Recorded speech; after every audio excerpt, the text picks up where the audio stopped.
Septembre 2007. Pont-Aval, une commune de 400 habitants située à quelques kilomètres de Tarbes, au cœur des Pyrénées. Depuis quelques jours, ce village d'habitude si paisible est le théâtre d'événements atroces. En 30 ans de chasse, je n'ai jamais entendu ça. Les corps étaient véritablement en lambeaux. Arrachement ligamenteux, viscères dévorés. Si c'était un être humain qui était responsable de tout cela, il devait davantage se rapprocher d'une bête que d'un homme. C'était des grognements énormes. On était face à un monstre. En quelques jours à peine, 4 personnes, toutes du village, sont sauvagement assassinées près de chez elles. C'est une des affaires les plus terrifiantes que la section 13 ait eu à élucider. C'est la 4e victime en l'espace de quelques semaines. Un berger, Félicien Bedge, a été retrouvé le corps sans vie à quelques kilomètres du village de Pont-Aval, sur les pentes du pic du Creusot.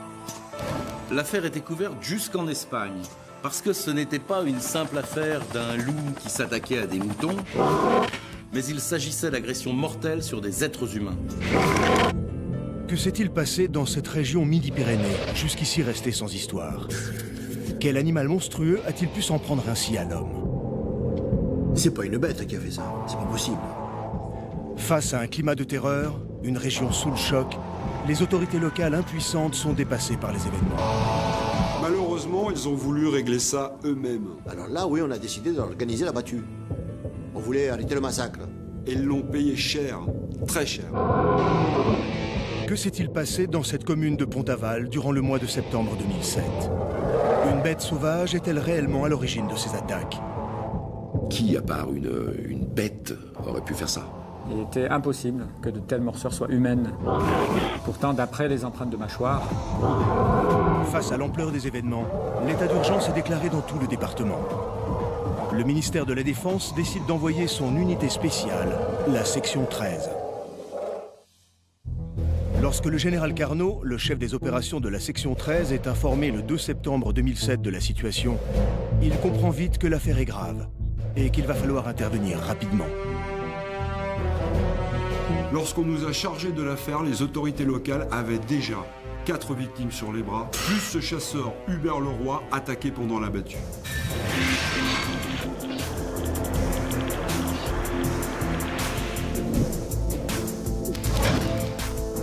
À son arrivée à Pont-Aval, la section 13 trouve un village dont la population est traumatisée par ces attaques sordides.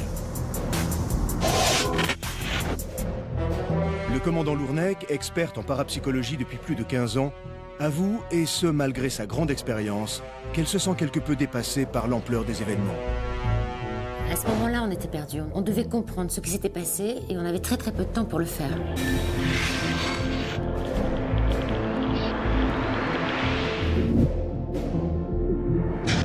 Nous sommes arrivés après le massacre. Et c'est seulement là qu'on a pu commencer notre enquête. Plus le crime est sauvage, plus il faut rationaliser et garder la tête froide. Il fallait travailler avec méthode, à commencer par le calendrier des événements. Le 2 septembre 2007, à 6h15, une attaque sauvage et bestiale a lieu au domicile des frères Tavard.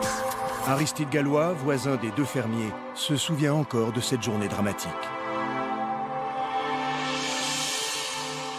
Un matin, sans raison, la bête est rentrée dans la famille. Elle a tué l'aîné. Ensuite, elle s'est acharnée sur l'autre, qui s'enfuyait. Elle l'a poursuivi. Elle l'a blessé. Avec une haine, une férocité, une sauvagerie, vous n'imaginez pas. C'est moi qui ai fait les premières constatations. L'aîné des Tavard était mort, complètement déchiqueté. Et son frère a survécu. On avait un survivant de la première attaque, Jacques Tavard.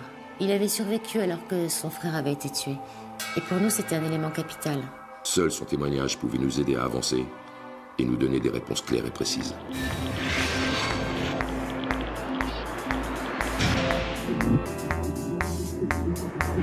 Il fallait qu'on l'interroge au plus vite. Le capitaine Brunel, un investigateur de terrain hors pair, sait de par sa grande expérience qu'une affaire doit être traitée dans les premières heures qui suivent un homicide. Sans perdre une seconde, le capitaine Brunel se rend au chevet du miraculé.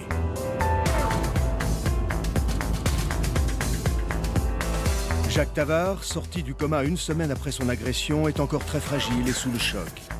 Mais il représente le seul espoir de la section 13. On venait du Massif central. On a trouvé une ferme qui était très bien pour nous. Dans cette vallée, on se plaisait bien, on connaissait du monde, il y avait du travail. Jacques Tavard et son frère Lucien s'installent en 1992 dans le petit village de Pontaval. Tous les deux vivent d'agriculture et d'élevage. Une vie paisible et sans histoire, jusqu'au matin du 2 septembre 2007, jour où tout a basculé. C'était à l'heure de la traite. Mon frère et moi, on a entendu des grognements. Mon frère a pris son fusil dans la remise et il est rentré à l'intérieur en me disant de ne pas bouger de là. Et c'est à ce moment-là que j'ai entendu des cris horribles qui provenaient de l'intérieur. Je suis parti. J'ai pris mes jambes à mon cou et je me suis enfui. Jacques Tavard va alors réussir à sortir de la maison et courir jusqu'à son camion. Il réussit à démarrer. Au moment où son véhicule s'engage sur la route, la bête parvient à briser le pare-brise avant et s'agrippe au pauvre homme. Le camion fait un écart et bascule dans le fossé. Elle m'a sauté sur le dos, arraché un bras. Là, heureusement, je me suis évanoui parce que cette saloperie, elle m'a... La chose qui l'a attaqué l'a émasculé en fait.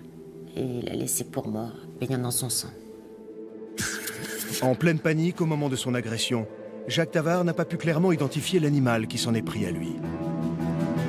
Après une opération chirurgicale de 6 heures, l'homme s'en sort. Et la nouvelle qu'un paysan a survécu fait le tour de la presse. Michel Rosemary, un journaliste d'exception qui a suivi toutes les enquêtes de la section 13, se rend immédiatement à Pontaval et commence sans attendre ses investigations. Je suis directement allé à la rencontre des habitants pour en savoir davantage sur les victimes et aussi pour savoir ce qui leur était arrivé.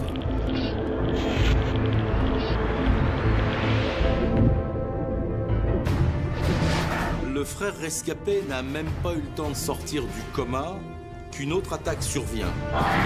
Et cette fois, c'est une vieille femme dans son jardin. Quelques heures après l'attaque des frères Tavard, c'est Madame Camus, une vieille femme bien connue du village, qui est retrouvée morte dans sa propriété. La série noire continue. La seconde attaque était tout aussi bestiale. La bête lui a enfoncé le crâne, on ne sait pas comment. Autre découverte capitale cette fois, Madame Camus n'avait aucune morsure, juste des coups sur le crâne avec un outil. Cet élément est très intriguant car c'est l'unique victime à avoir été agressée de cette façon. C'est vrai que c'est horrible à dire, mais l'homicide de Madame Camus était presque propre comparé aux autres. Les premiers éléments d'enquête concernant le premier meurtre, celui de Lucien Tavard, ainsi que les blessures constatées sur son frère survivant Jacques Tavard, ne permettent pas d'établir de similitude avec l'assassinat de Madame Camus. Celle-ci ne présente aucune trace de lacération ou de morsure. Le mode opératoire est différent. Madame Camus est décédée suite à une multitude de coups extrêmement violents portés sur son crâne.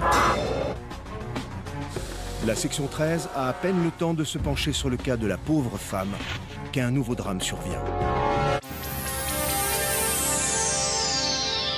Ce matin à 10h30, c'est un groupe de randonneurs qui a prévenu les services de la gendarmerie. Ils ont découvert le corps sans vie d'un berger de la région. Selon nos premières informations recueillies auprès des enquêteurs, l'homme se serait fait violemment agresser par une bête sauvage. Le commandant Berthier, affecté à la gendarmerie locale, arrive en premier sur les lieux du drame. On le retourne, et puis on se rend compte qu'il est émasculé. On se rend compte qu'il lui manque un bras. Ça devenait presque une routine. Visage dévoré, éviscération, émasculation. La bête sauvage n'a laissé aucune chance au berger. En revanche, ses moutons ont été épargnés. Lorsque le lieutenant Etchebarri, expert scientifique au sein de la section 13, se penche sur ces crimes, il est particulièrement sceptique. Les victimes présentent des morsures provenant d'une bête sauvage. Mais d'emblée, un point essentiel paraît invraisemblable. Vous connaissez beaucoup de loups, d'ours, de chiens sauvages ou de chats arrêts qui s'attaquent à l'homme alors qu'il y a des moutons et des lapins juste à côté. Et qui surtout leur coupent les parties génitales.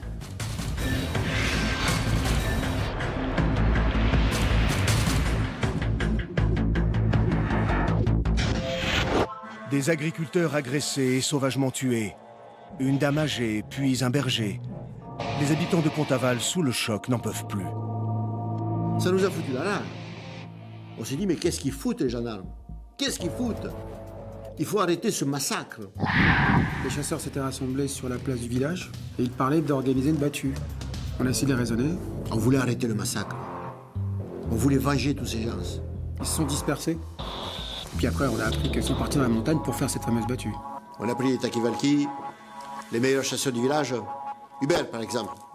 15 ans de chasse, un coup d'œil sûr, hein. Un sage, pas un excité. Quand j'y pense... Le 5 septembre 2007 à 11h40, tous les chasseurs du village décident, malgré l'interdiction de la gendarmerie locale, de partir traquer cette bête à l'origine de ces terribles massacres. Les télévisions locales et espagnoles sont envoyées sur place. On était quatre équipes de télévision à couvrir l'événement. Et inutile de vous dire qu'on était tous à l'affût du moindre scoop. Ignorant tous des dangers auxquels ils s'exposent, les habitants s'organisent afin de venir à bout de ce qu'ils pensent alors être un simple loup. Ces hommes ne savaient absolument pas ce à quoi ils allaient se confronter. Cette battue d'ailleurs avait été formellement interdite par le préfet. Ils avaient décidé de s'aventurer dans une chasse dont le but était de traquer la bête. Mais en réalité, c'est eux qui se retrouvaient traqués.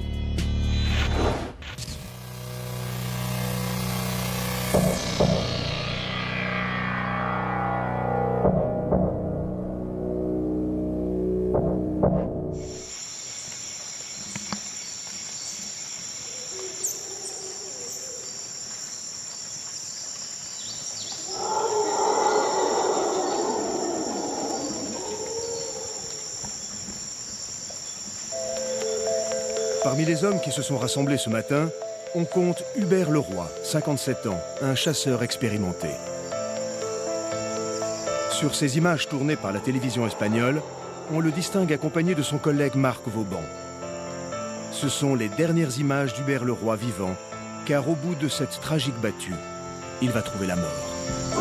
Allez, appelez du secours! Aristide Gallois, ancien ami et compagnon de chasse d'Hubert Leroy, a accepté de revoir et de commenter les images de ce terrible drame.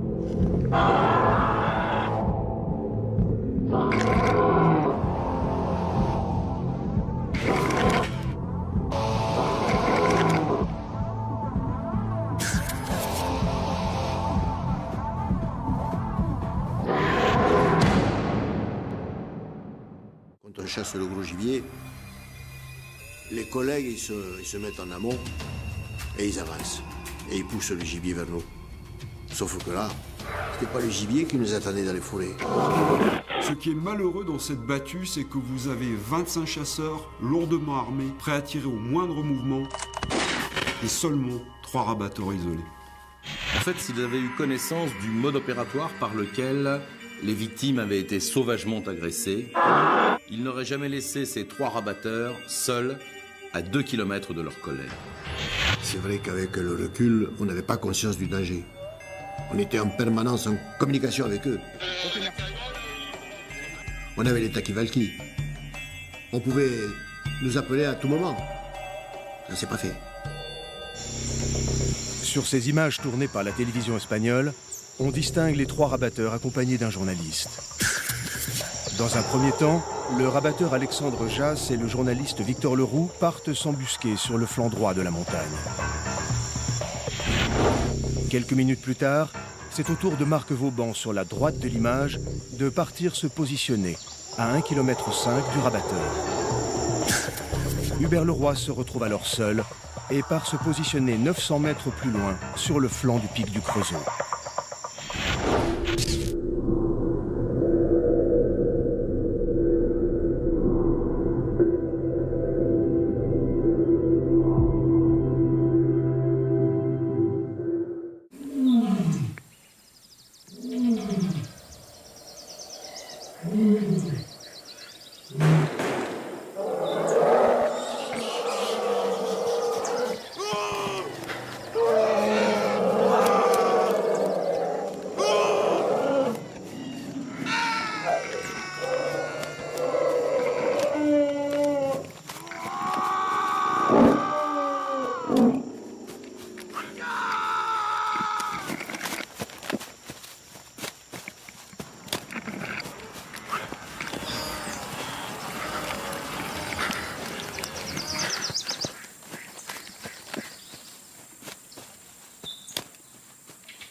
Le corps sans vie et déchiqueté d'Hubert Leroy, 57 ans, est retrouvé dans un fourré.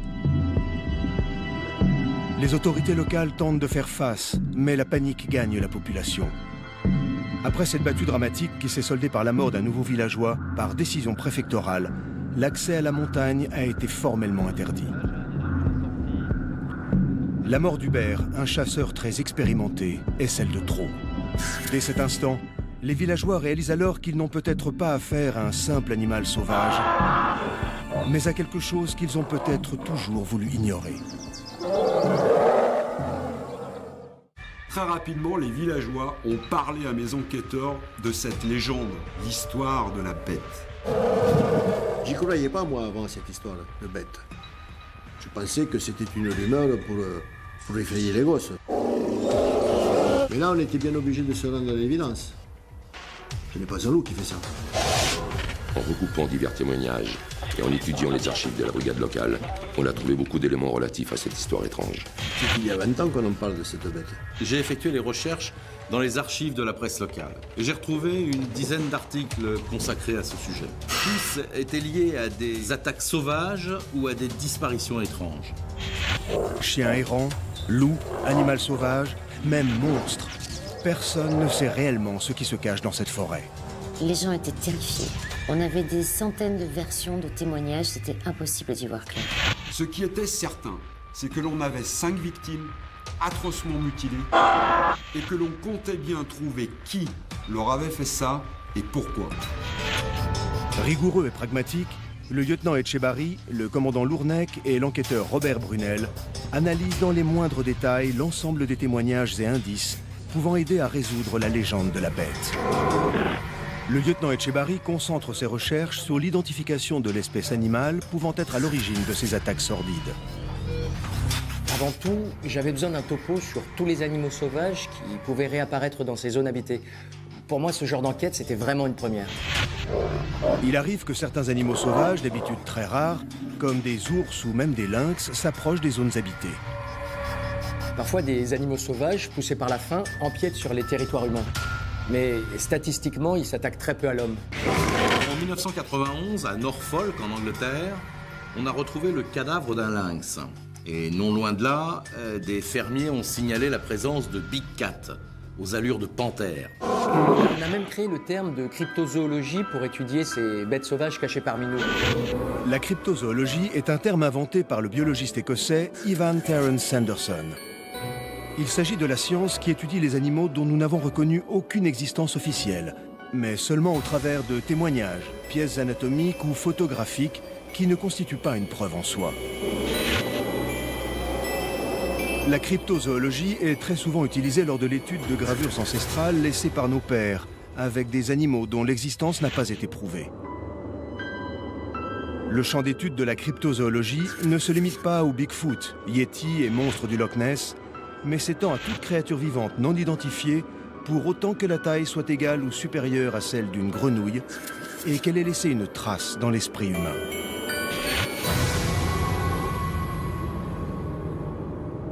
On avait peu d'éléments, on était en attente des conclusions du médecin légiste, mais on avait cette vidéo, la vidéo du corps d'Hubert déchiqueté. Donc on se l'est repassé des centaines de fois à la recherche d'un indice, mais on n'arrivait pas à déterminer quel animal avait pu faire ça.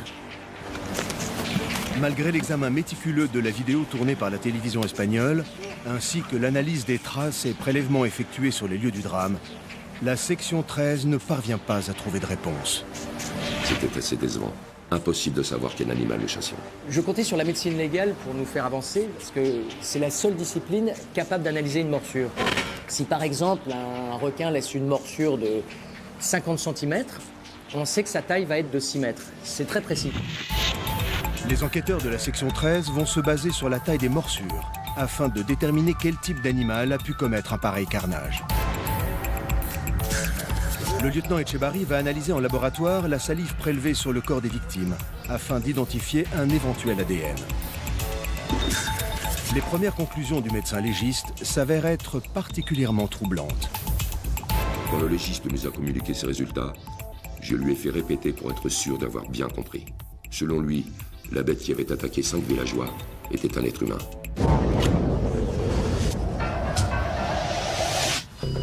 Comment expliquer qu'un être humain soit à l'origine d'un pareil massacre? Selon toute vraisemblance, un homme n'a pas pu à lui seul commettre de telles morsures. Pourtant, le médecin légiste est formel. Sincèrement, sur le coup, c'était impensable. Mais les résultats d'analyse étaient formels.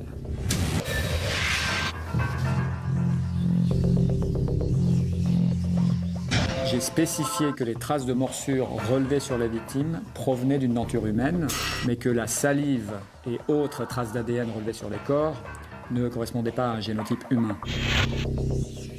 D'après le rapport du docteur Lafaux, le responsable de ce carnage serait donc mi-homme, mi-bête. Très franchement, j'avais du mal à y croire. Je m'attendais pas à ça. Comment penser que ce soit quelqu'un qui ait pu faire ça? À l'époque, on pensait qu'il se plantait, qu'on se foutait de nous. Je savais qu'on aurait du mal à croire à ces résultats. Pourtant, l'ADN humain ressemble à 99,4% à celui du chimpanzé. Sauf que le singe a 24 paires de chromosomes, soit 48 chromosomes. Et l'homme, 23 paires de chromosomes, soit 46 chromosomes. Eh bien, notre bête en avait 47. 47 chromosomes, j'avais jamais vu ça.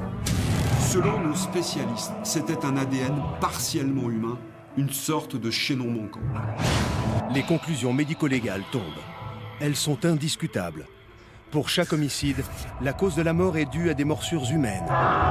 Et l'homme ayant infligé ces blessures a un ADN imparfait. Il est porteur de gènes inhabituels. C'est une bête immonde.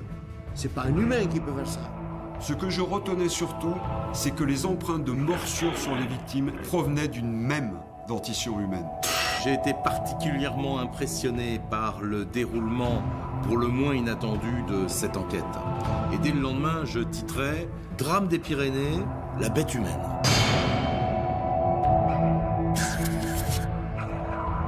Nous savions que le temps était compté et qu'il fallait faire vite avant qu'un nouveau drame n'ait lieu. La section 13 décide alors d'organiser une véritable chasse à l'homme. Plusieurs hélicoptères sont affrétés. La tension est palpable et le départ imminent. Les enquêteurs s'apprêtent à scruter les moindres recoins de la vallée à la recherche d'indices permettant de localiser le monstre. L'opération Bête humaine, qui a marqué la région et la marquera à jamais, va commencer. À 6h45 du matin, sous le commandement du lieutenant Etchebarri et du capitaine Brunel, 6 hommes surentraînés accompagnés d'un maître chien partent pour une mission spéciale. Neutraliser la bête humaine.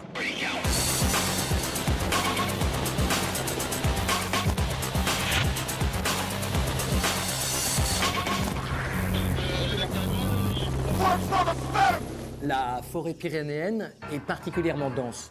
Mais au bout d'une demi-heure de vol, on a repéré des sortes de déchets. Et vu du ciel, ça faisait penser à un campement abandonné.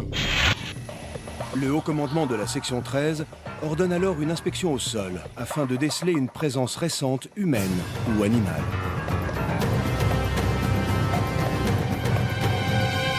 Nous avons été litreuillés sur place et il y avait Etchebarri, la section locale de la gendarmerie, qui nous avait accompagnés au sol. On a tout de suite compris qu'on était au bon endroit parce que les traces retrouvées au sol montraient clairement qu'il s'agissait d'un campement abandonné depuis quelques jours seulement. Le bois carbonisé avait été éparpillé un peu partout, comme pour effacer tout indice d'une présence humaine. Le maître chien qui nous accompagnait nous a signalé qu'il y avait une piste et tout de suite on l'a suivi. Le chien a littéralement filé à travers la forêt. On a marché environ 2 km à travers une végétation très dense, avec des petites parties rocheuses à escalader. La zone était particulièrement sauvage. Ils ne le savent pas encore, mais les deux enquêteurs n'ont jamais été aussi proches de la bête. Et ils ne vont pas tarder à le comprendre. Le chien s'est subitement arrêté et il est revenu dans les pieds de son maître comme si quelque chose l'effrayait. Ce chien avait littéralement la trouille. Je me souviens de l'avoir caressé pour l'apaiser, mais il tremblait. C'est sûr que quand un berger allemand, une force de la nature, est terrorisé, vous vous dites que ce qu'il a flairé, c'est pas bon du tout. Et on avait tous en tête les corps des victimes. On savait très bien que ce que l'on était en train de traquer était d'une force et d'une violence inouïe. Je suivais toute l'opération par radio. Etchebarri m'a indiqué que le chien refusait de continuer. Et à ce moment-là, dans le talkie-walkie, j'ai entendu un hurlement bestial indescriptible. J'avais jamais entendu des grognements pareils. Mi-animal, mi-humain, franchement ça glaçait le sang. On est resté le plus calme possible. Le moindre mouvement de panique aurait pu nous faire repérer immédiatement. En plus, on était une dizaine d'hommes au sol et on avait un chien qui refusait d'évoluer. En difficulté, les membres de la section 13 décident de continuer l'inspection de cette zone montagneuse. Les cris entendus semblent s'éloigner. Le capitaine Brunel et le lieutenant Etchebarri tentent de suivre la bête. Au bout d'une demi-heure de marche, ils repèrent alors une maison en partie détruite, de laquelle semble sortir une légère fumée. Des hurlements sont de nouveau entendus et proviennent de l'habitat en ruine. Etchebarri nous a fait comprendre que si l'on montait jusqu'à l'habitation, il y avait de fortes chances pour que la bête ne revienne jamais. On a été repérés. Il était évident qu'à notre arrivée, la bête aurait décampé. Il avait dû analyser que la situation était trop dangereuse pour lui. Et puis j'étais quasiment sûr qu'il ne nous attendrait pas bien sagement dans son habitation. Le lieutenant Etchebarri est alors convaincu que l'habitation a un lien avec la bête. L'endroit suspecté pourrait bien faire office de repère. Nous étions environ à 400 mètres de cette habitation, mais nous n'avions aucun visuel, parce qu'à cet endroit, la végétation est très dense. S'il s'agissait d'un être sauvage, il y avait fort à parier qu'il ne remette jamais les pieds dans ces lieux. On aurait en quelque sorte souillé son espace de vie, on y aurait déposé nos odeurs. Et j'imaginais assez bien cet être décider de partir s'installer plus loin dans la montagne. Et là, autant dire qu'on serait reparti à zéro. Les membres de la section 13 vont alors mettre au point un ingénieux dispositif afin de surveiller la bête. On a décidé d'installer une caméra sur un mât télescopique, juste à l'endroit où nous nous trouvions. C'est une caméra HF qui permet d'envoyer les images qu'elle capte sur un récepteur vidéo. Une sorte de caméra de surveillance dotée d'un système d'analyse thermique. Une caméra thermique enregistre les différents rayons infrarouges qui permettent de mettre en évidence les différences de température dans un lieu précis. Contrairement à ce que l'on pourrait penser, une caméra thermique ne permet pas de voir des personnes au travers d'une paroi. En revanche, elle est très utilisée par les services techniques de la gendarmerie pour identifier des individus dans de très larges périmètres. Aucun être vivant ne peut échapper à ce genre de technologie. Des caméras thermiques sont également utilisées dans de très nombreux autres domaines. En médecine, on les utilise pour déceler des fièvres, ou plus localement des tendinites et inflammations. Dans les aéroports, elles permettent d'identifier des personnes souffrant de fièvre, signe d'une maladie particulièrement contagieuse. Efficaces de jour comme de nuit, ces caméras thermiques sont reliées en Wi-Fi à des postes de commande qui déclenchent l'alarme au moindre mouvement. L'idée était simple. On avait logé le responsable de ces meurtres, et dans la mesure où j'étais certain qu'il ne savait pas qu'on avait repéré son habitat, il allait revenir et on allait pouvoir intervenir. L'habitat est maintenant sous surveillance vidéo. Après avoir mis en place plusieurs caméras thermiques, les hommes de la section 13 évacuent la zone en fin d'après-midi. L'hélicoptère de la gendarmerie les ramène au poste de commandement installé dans le village de Pont-Aval. Une opération sans précédent va pouvoir commencer.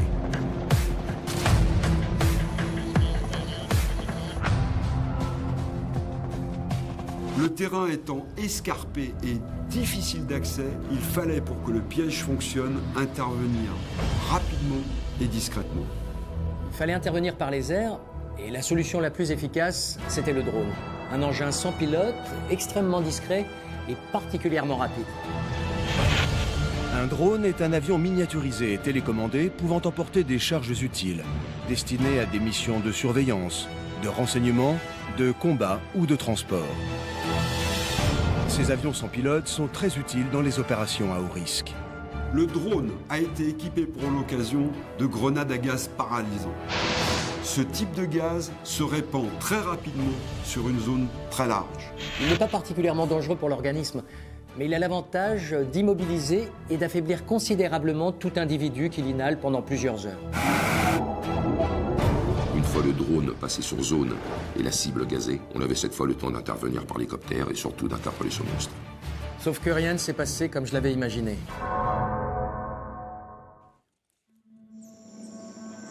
Depuis le mois de septembre 2007, un monstre mi-homme, mi-animal sème la terreur dans le petit village de Pont-Aval. Ce monstre a déjà fait 4 victimes. 2 bergers, une vieille dame et un chasseur.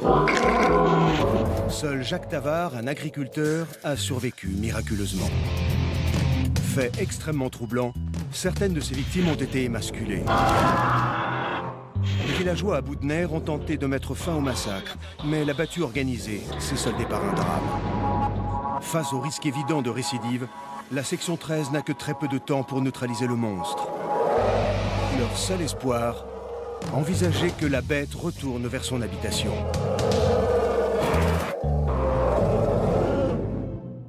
La première mauvaise surprise a été le temps d'attente. J'étais tellement certain que la bête allait revenir sur place que pendant les longues heures d'attente à la caserne, je me suis conforté dans cette idée. J'ai donc analysé les relevés topologiques de l'endroit et j'ai découvert que l'habitat de ce monstre surplombait littéralement la vallée. C'était presque une cabane de chasseurs en soi. À l'évidence, l'endroit était propice pour surveiller la vallée et épier le moindre mouvement. Le soir même de la découverte de l'habitation, l'opération Bête humaine est engagée. Les membres de la section 13 attendent que la créature se manifeste avant de lancer l'assaut. Les renforts sont sur le qui-vive, prêts à intervenir. Ils ne le savent pas encore, mais l'attente va être très longue. Une attente interminable. 37 heures, je peux vous dire que c'est fait long. Pour moi, c'est un vrai cauchemar. Comment dire? On a beau être entraîné, c'est quand même c'est quelque chose d'inimaginable. J'étais avec eux dans une grande salle de la caserne, on avait tous les yeux rivés sur l'écran. On a eu le droit à tout. Des bouquetins, un renard, rien n'échappait au détecteur de mouvement. Et puis à un moment donné, l'alarme de l'ordinateur qui réceptionne les images de la caméra thermique se met à sonner et là, on a un signal intéressant. Le 15 septembre 2007, soit 37 heures et 45 minutes après le début de l'opération Bête humaine, la caméra thermique repère les mouvements de deux êtres qui semblent s'approcher de l'habitat. Au même moment, les capteurs sonores dissimulés dans la montagne retranscrivent les hurlements qui semblent venir du même endroit. Ce monstre qui terrorise et assassine la population depuis plusieurs mois est repéré. Et contre toute attente, il n'est pas seul. On pouvait clairement distinguer deux silhouettes humaines. Elles s'approchaient discrètement de l'habitat. C'était un moment très fort. Le dispositif fonctionnait, on avait un visuel sur deux individus, et je me souviens très clairement de ce silence qui régnait à ce moment précis dans la salle des opérations de la caserne de Pont-Aval.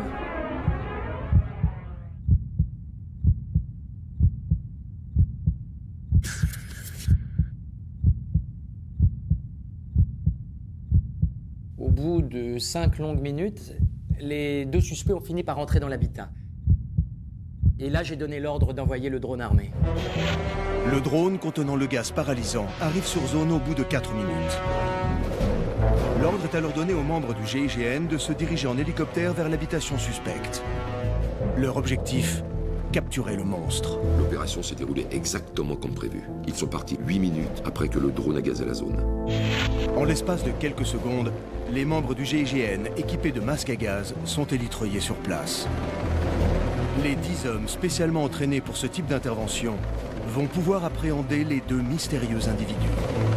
On est arrivé sur site en pleine nuit, on était élitreillés sur place et on a tout de suite appréhendé les deux suspects dans l'habitat. Je leur ai indiqué par radio que les deux individus semblaient totalement immobilisés. Le gaz paralysant que l'on avait largué sur zone semblait avoir fonctionné. Et j'ai donc donné le feu vert pour l'interpellation. On a jeté tout de suite une grenade éclairante et là on a vu la silhouette de cette femme, elle était au sol et juste à côté il y avait cet homme à moitié préhistorique, une sorte, une bête. C'était une bête. Un des membres du GIGN s'est alors approché de l'homme qui ne bougeait absolument pas. Et en l'espace d'une fraction de seconde, il lui a littéralement sauté à la gorge. C'était impossible qu'il parvienne même à se retourner. Pourtant, on sentait bien qu'il peinait à faire le moindre mouvement, mais il y arrivait. Il s'est redressé, il s'est agrippé une sorte de barre dans la baraque. Et là, il a littéralement sauté à la gorge de mon collègue et il lui a arraché le masque à gaz. Et là, moi, tout de suite, j'ai tiré.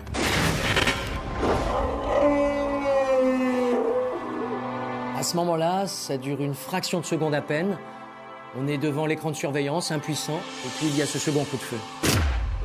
Et là, on entend le troisième coup de feu. La bête humaine est morte sur le coup. J'ai tiré 3 fois. Il s'est écroulé. Ouais, il était mort. Le 15 septembre 2007, à 4h45 du matin, le monstre appelé la bête humaine meurt sur le coup. C'était un échec personnel de mon point de vue. Un échec personnel d'abord parce que je n'avais pas compris comment cet être, sous l'effet du gaz paralysant, a pu tenter d'agresser un des membres du GIGN. Et puis bien évidemment parce que le principal intéressé de cette affaire, la bête humaine, était décédé. Et pour nous, c'était très embarrassant et très frustrant aussi. Prostrés au centre de l'habitation, les membres du GIGN découvrent le corps inanimé d'une jeune femme à l'aspect sauvage. Inconsciente mais bien vivante, cet étrange individu qui accompagnait la bête doit être d'urgence emmené à l'hôpital le plus proche. La femme et la dépouille de ce dangereux individu ont été évacuées sur civière. Bon, sur le coup, on savait bien que l'intervention était un échec, puisque le principal intéressé était décédé lors de l'opération. On n'a pas réussi entièrement notre mission. Notre mission, nous gendarmes, c'est de déférer un individu qui a commis des crimes. Si l'individu meurt dans une intervention, c'est un échec. Il a été emmené à l'Institut médico-légal de Montpellier. Quant à la suspecte, une femme de 30 ans, elle a été immédiatement transférée dans une unité de soins psychiatriques. L'enquête va pouvoir avancer à grands pas. Interrogatoire de cette étrange femme sauvage, examens médico-légaux. L'équipe de la section 13 va pouvoir enfin percer le mystère de la bête humaine. On l'a ramené dans nos locaux, on a fait des analyses et des examens médicaux, et c'est là qu'on a vraiment réalisé. Le lieutenant Etchebarri, expert scientifique, assisté du médecin légiste Patrice Lafaux, vont pouvoir procéder à l'autopsie de la bête. L'intégralité de l'examen a été filmée par les caméras des membres de la section 13.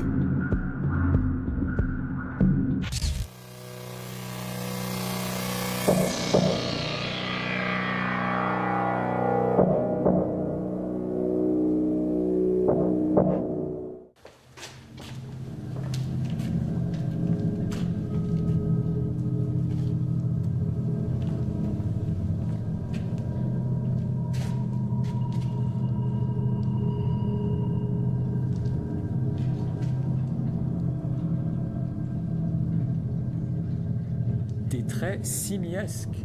D'après la structure et la position de la langue, on comprend très vite que cet être n'est doué d'aucune faculté langagière. Il ne savait pas positionner sa langue. Tenant sa gorge repliée, sa tête enfoncée dans les épaules, on est face à la dépouille d'un être primitif. L'aspect de l'homme est impressionnant. Homme-bête monstrueux entre 50 et 60 ans, chevelure hirsute, un faciès d'un autre temps. On a peine à croire que cette chose soit humaine. Quand on découvre ce corps, on a vraiment l'impression d'être confronté à un homme des bois, un homme qui n'en est pas un. De par ne serait-ce que ses traits simiesques, je ne vous cache pas que l'individu est extrêmement impressionnant. Je n'avais jamais vu ça de toute ma vie, jamais. On était face à un monstre. Un monstre. Les morceaux de chair prélevés sous les ongles et dans la dentition de cet individu surnaturel laissent imaginer la force surhumaine avec laquelle il venait à bout de ses victimes. Cet homme que nous avons vu, qui était capable d'arracher un dos, un bras, une jambe, il fallait avoir une force incroyable. Il se servait même de ses dents pour y basculer. Vous vous rendez compte de pouvoir faire ça? Un jour, nous les humains, on a tous parlé la même langue. On appelle ça une proto-langue, faite de sons plus ou moins ordonnés. Et dans le cas de notre spécimen, sa morphologie ne permettait pas d'imaginer qu'il pouvait s'exprimer. Alors, il était capable très certainement de pousser des cris, des grognements semblables à ceux d'un animal sauvage, tout au plus. Selon les enquêteurs et d'après les rapports légistes, cette bête humaine aurait vécu des années durant à l'état sauvage. Nous avons prélevé la matière couvrant son visage. Il y avait du sang des victimes, des excréments. Ses dents étaient pourries, cariées, et il souffrait déjà de terribles rhumatismes au niveau des articulations. Ce qui nous a fait dire que cet être aurait vécu encore 2 ans au maximum s'il n'avait pas été tué pendant cette opération. Les enquêteurs tiennent enfin des preuves irréfutables permettant d'incriminer le suspect.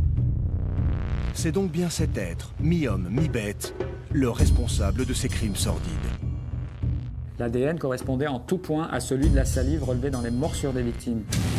Et l'empreinte de sa mâchoire aussi. Sur le coup, nous étions sûrs de tenir notre criminel. Et maintenant, à savoir qui il était vraiment. Comment un homme sauvage, aux traits préhistoriques, a-t-il pu vivre caché au cœur des Pyrénées pendant tant d'années? Pourquoi s'en est-il pris aux habitants de Pont-Aval, en les assassinant sauvagement par lacération, éviscération et, pour certains, émasculation? En étudiant les caractéristiques physiques de cet étrange individu, les membres de la section scientifique dirigée par le lieutenant Etchebarri vont faire une découverte incroyable. Les rapports génétiques et morphologiques ont permis d'établir avec certitude la parenté de la bête humaine avec une espèce d'homme hors du commun qui a vécu jusqu'à la fin des années 70. Ces êtres étranges au code génétique unique vivaient dans les Pyrénées et s'appelaient les Cagots. Les Cagots étaient un peuple étrange des Pyrénées qui vivait ici pendant des siècles en véritable paria. Hommes maudits qu'on accusait d'apporter la peste, ils vivaient à l'écart comme des bêtes. Le Cagot était assimilé aux lépreux et aux pestiférés. Véritable exclu de la société, les Cagots ne se mélangeaient pas avec le reste de la population.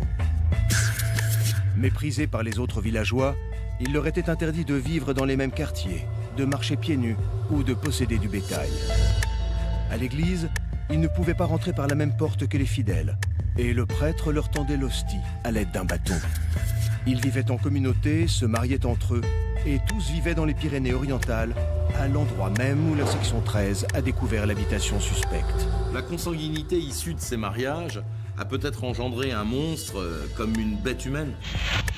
Après avoir approfondi les recherches sur cette créature, mi-homme, mi-bête, les enquêteurs vont se tourner vers cette jeune femme retrouvée dans l'habitation aux côtés du monstre. Hospitalisée et mise en observation sous bonne garde, la jeune femme se remet de son gazage. Qui est-elle? Comment a-t-elle pu vivre avec la bête humaine? Et surtout, qui est cette femme rendue à l'état sauvage? Des recherches sont effectuées pour savoir si des enfants de sexe féminin ou des jeunes filles ont disparu durant ces 30 dernières années. Parmi les fichiers des disparus, les enquêteurs tombent très vite sur un nom qui les intrigue. Laure Camus. Disparue depuis près de 15 ans, née de père inconnu et fille de Viviane Camus, assassinée 8 jours auparavant. La section 13 n'a qu'un seul moyen pour en avoir la certitude, l'ADN. Les examens sanguins sont effectués sur cette femme, recherche d'ADN, et très vite on comprend. L'ADN des deux femmes est comparé et très vite les résultats sont sans équivoque. Laure Camus est bel et bien la fille de Viviane Camus, sauvagement assassinée par la bête humaine. Laure Camus, bien sûr, je m'en souviens. À 16 ans, elle fugue de chez sa mère. On l'a cherchée partout, on ne l'a jamais retrouvée. C'était impossible, impensable de faire un rapprochement avec l'histoire de la bête humaine. Existe-t-il un lien entre la terrible agression de la vieille dame et la découverte de sa fille, Laure Camus, lors de l'opération Bête humaine? Le commandant Lournec se rend au village de Pont-Aval afin de mener l'enquête. Au fur et à mesure de mes investigations, j'ai pas tardé à comprendre que Madame Camus avait des mœurs un peu particulières et elle avait eu une fille illégitime, Laure Camus. Et cette fille, née de père inconnu, a quitté le village. Cette fois, on commençait vraiment à avancer à grands pas. Aussi surprenant que cela puisse paraître, le commandant Lournec découvre qu'il existe bien un lien entre toutes les victimes. Certains de ces hommes blessés ou tués auraient été les amants de Madame Camus. Et la vieille dame aurait eu un enfant, Laure. J'ai eu envie de poursuivre l'enquête un peu plus loin. Et au fil de mes interrogations, je me suis rendu compte que Laure Camus n'avait pas fui son domicile pour rien. En fait, il se trouve que sa mère se servait d'elle pour la prostituer. En fouillant le passé des victimes, le commandant Lournec met en lumière les secrets enfouis du village. Peu à peu, elle reconstitue un puzzle sordide et complexe. Je me suis vite rendu compte que tout le monde était au courant. Simplement, on n'en parlait pas. Impossible de recevoir les confidences des hommes, ce sont les femmes qui m'ont parlé. Entre 14 et 16 ans, Laure Camus est violée à de multiples reprises par les amants de sa mère. La vieille dame séquestre et prostitue sa fille contre de l'argent afin d'arrondir les fins de mois. Trahie par sa propre mère et salie par tous ses hommes, Laure Camus s'enfuit du village et ne donne plus jamais signe de vie. Après tout, et si cette affaire n'était qu'une vengeance? La vengeance serait une piste envisageable pour les enquêteurs de la section 13. Mais il reste encore à expliquer la relation de Laure Camus avec la bête. À sa sortie de l'hôpital, elle va évidemment être entendue par les enquêteurs de la section 13. Et c'est là qu'elle va apprendre la mort de l'homme sauvage avec lequel elle vivait. Quand elle apprend la mort de la bête, elle est affolée. Sa tête tourne dans tous les sens. Sa souffrance est visible. Elle est totalement apeurée, comme prise au piège. Elle est complètement repliée sur elle-même. Les enquêteurs de la section 13 procèdent alors à l'interrogatoire de Laure Camus, afin de trouver des réponses aux zones d'ombre qui couvrent encore l'affaire. Je me souviens bien de l'interrogatoire de Laure Camus parce que ça a été très compliqué, très long et difficile. En fait, j'avais en face de moi une jeune fille, elle était encore jeune, 30 ans. On voyait qu'elle avait été jolie, mais c'était comme un enfant sauvage. En fait, elle était prostrée, on ne pouvait rien en tirer. Petit à petit, j'arrivais à la faire parler, si je peux dire, mais en fait, ses mots étaient inaudibles. Je voyais qu'elle essayait de me dire quelque chose, mais il n'y avait que des sons qui sortaient. Donc j'ai fait appel à un psychiatre qui est connu de nos services, et on a pu peu à peu, ça a pris des jours, en fait, cerner sa personnalité. En regroupant les différentes informations livrées par Laure Camus au moment de ses interrogatoires, avec le registre d'état civil de Pont-Aval, les enquêteurs ne vont pas tarder à découvrir la véritable identité de la bête humaine.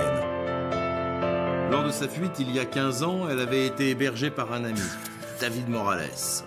Un genre d'ermite, un homme sauvage. Lui et ses parents vivaient isolés du reste de la population, à l'écart de toute habitation. Il était en quelque sorte le dernier descendant des Cagots. Et il était parti vivre seul dans la forêt à l'âge de 20 ans, à la mort de ses parents. Il a vécu dans la forêt, c'est là qu'il a rencontré cette fille. Et c'est là que tout a commencé. On a compris au fil du temps que la rencontre de Laure avec cet homme, même s'il s'agit de moitié homme, moitié bête, avait été capitale en fait pour elle. Pour la première fois de sa vie, elle arrivait à avoir confiance en quelqu'un. Et même si au départ ses réactions lui faisaient peur, si sa force l'effrayait, des liens de confiance se sont établis jusqu'à ce qu'ils deviennent amants. Et puis ils ont vécu ensemble. Elle était réduite un peu à l'état sauvage, mais elle se sentait protégée. Tous les deux, elle et cette bête, si je peux dire ça comme ça, ils chapardaient, ils fouillaient dans les poubelles, ils avaient quand même une vie de sauvage avec une condition d'hygiène déplorable. Petit à petit, au fil du temps, par persévérance aussi, elle a réussi à l'utiliser pour accomplir sa vengeance. Laure Camus va expliquer aux enquêteurs qu'elle a dressé la bête, comme on dresse un chien. L'homme animal bestial et sauvage va devenir en l'espace d'une dizaine d'années une véritable machine à tuer dévouée à sa maîtresse. La nuit, elle criait, ses cauchemars revenaient la hanter sans cesse. Et David la protégeait comme une bête protège son bien. Elle voulait se venger des viols qu'elle avait subis, de ces hommes sans scrupules qui avaient abusé d'elle. Alors elle a expliqué à David qu'il fallait les tuer et les punir par là où il l'avait blessé. Il fallait que ça sorte de sa tête. En fait, elle nous a fait comprendre qu'elle descendait régulièrement au village où elle se cachait. Et en même temps, elle observait sa mère. Sa mère la hantait, mais il fallait qu'elle reste quand même à proximité d'elle pour l'observer. Et c'est là qu'elle a nourri son idée de vengeance et de haine, jusqu'à vouloir la tuer. Les interrogatoires se poursuivent dans des conditions stressantes. De longs silences répondent à nos questions. Dans ces périodes, elle est assise, très droite, se balançant sur sa chaise, le regard lointain. Elle pleure en silence. Et soudain, elle tient des discours incompréhensibles, comme si elle s'adressait à quelqu'un qu'elle cherche désespérément autour d'elle. Suite à son interpellation, Laure Camus est jugée non responsable de ses actes. Dans un état psychologique très instable, elle est internée d'urgence à Montpellier en unité pour malades difficiles. Très rapidement, les médecins informent les autorités que la jeune femme est enceinte et désire garder l'enfant. Aujourd'hui, elle s'est reconstruite. Elle est retournée vivre à Pont-Aval avec son petit garçon de 7 ans et a réussi à se resociabiliser malgré les longues années passées avec David Morales, alias la bête humaine, le père de son enfant.